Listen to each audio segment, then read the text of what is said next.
Avis vascular centre మన దేశంలోనే the best varicose vein hospital. పదే పదే చెప్తుంటారు జూనియర్ ఎన్టీఆర్ ఒక సునామీ, జూనియర్ ఎన్టీఆర్ ఒక ఇది అని. మీరు ఇప్పటివరకు ఆయనతో సినిమా చేయకపోవడం ఏంటండి? చాలా విచిత్రమైన విషయం. కథ కుదరాలి కదండి. నాకు చాలా ఇష్టం, నేను కలుస్తాను అప్పుడప్పుడు.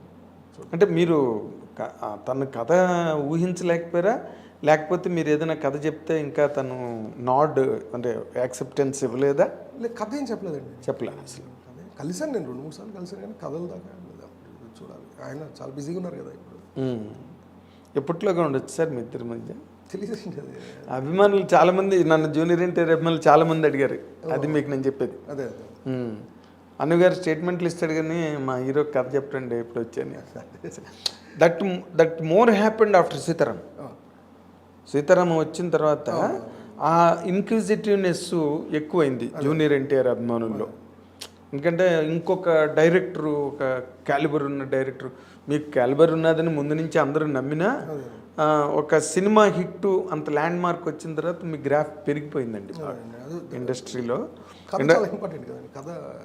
కథ రాయడంతో ఎలాంటి కథ అయితే మీకు జూనియర్ ఎన్టీఆర్ బాగుంటుందని మీకు అనిపిస్తుంది సార్? ఏమో సార్, అలాంటి ఆలోచన అంటే ఇలాంటిది అన్నది ఏం లేదు. ఆయన ఇలాంటిది అని అనుకోవడానికి ఆయన చిన్న యాక్టర్ అండి. అంటే ఆయన ఆయన ఆయన స్థాయి as an actor is completely different. As an actor I'm saying, స్థాయి అనేది ఫిజికాలిటీ, స్టార్డమ్, వీటి గురించి కాదు. సో ఎలాంటి కథ అంటే ఆయన ఏ కథ అయినా చేయగలిగిన యాక్టర్ బేసిక్గా. అంటే దాన్ని ఏమంటారు, వాటర్ ఈజ్ లైక్ వాటర్. అదే పాత్ర ఎందులో అయినా ఏదైనా ఆయన చేయగలరు. ఆయన చేయలేని పాత్ర అంటే ఏముంది? ఆయన చేయలేని కథ ఏంటి అసలు? ఆయన చేయలేని కథ అంటూ ఏది లేదు.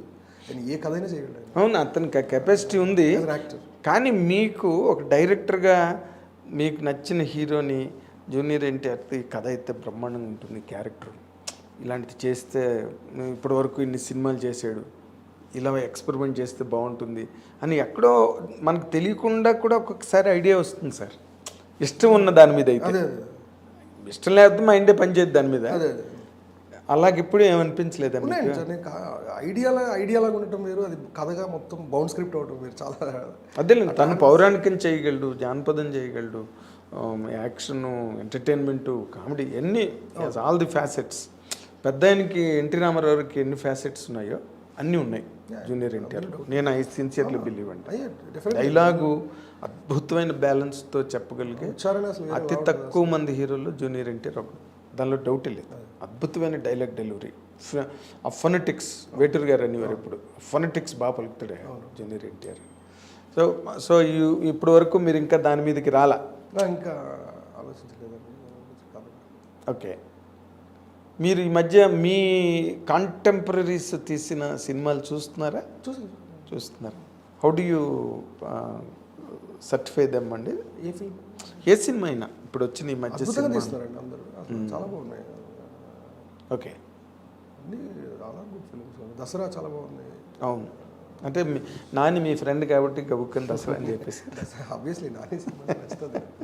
అండ్ బిగ్ బయాస్డ్ నాని అంటే. అదే వెల్ బయాస్డ్, బిగ్ బయాస్డ్ ఇక్కడ కాదు. అట్లీస్ట్ నానితో విరూపాక్ష చాలా బాగా చేశారు. బలగం, చిత్తకోట, అదే చూస్తానండి నేను. అదే ఇప్పుడు నార్మల్గా ఇప్పుడు నానితో మళ్ళీ మీరు అసోసియేట్ అవ్వడం అన్నది చేస్తున్నాను అండి. అంటే కొంచెం టైం పడుతుంది అంతే. ఇప్పుడు మైత్రి మూవీస్ ఆల్రెడీ కథ ఒక ఐడియా ఉండింది. ఇప్పుడు ప్రెసెంట్ షేర్ చేసుకున్నారా నానితో? నానితో నేను ఏ కథ అయినా షేర్ చేసుకుంటాను. జనరల్ వేరే వాళ్ళతో చేసేదైనా చేసుకుంటాను. నాని ఫ్రెండ్. మళ్ళీ వైజయంతి మూవీస్కి ఎప్పుడు ఉండొచ్చండి? మైత్రి అయిన తర్వాత